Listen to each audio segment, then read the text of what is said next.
Joe Stapleton. I live between Spring Green and Dodgeville. I'm a fourth generation farmer. Both my grandparents, great-grandparents, my dad all farmed before me. We're still on the same farm, have been there since 1894.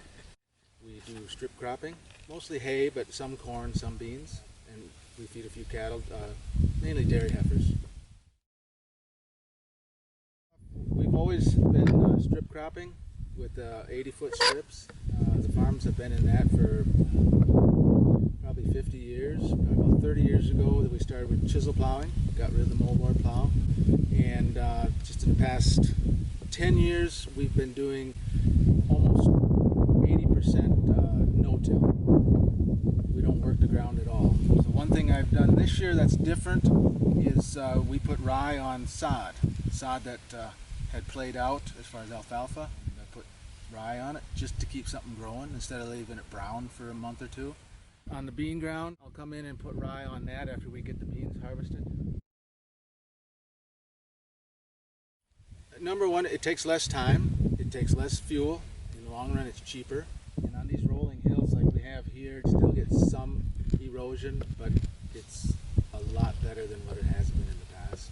A lot of people have the impression that with no-till, you use more chemicals. But last year, we let the rye get up to about 8-10 inches in the spring, sprayed it off with a very low rate of Roundup. We came in and planted it. We didn't spray it again until the corn was about a foot tall. And at that point, we used half rate. We had really good, almost perfect weed control. If you ask me, I'm thinking eventually we'll use less and less. Well, in the last 3-4 years, obviously it's been heavy rain. It's the greater chance for erosion and runoff, the water issue, keeping the water clean.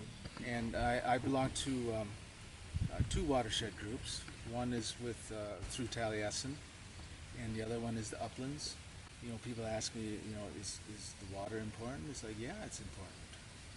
I live here. Why wouldn't it be important to me?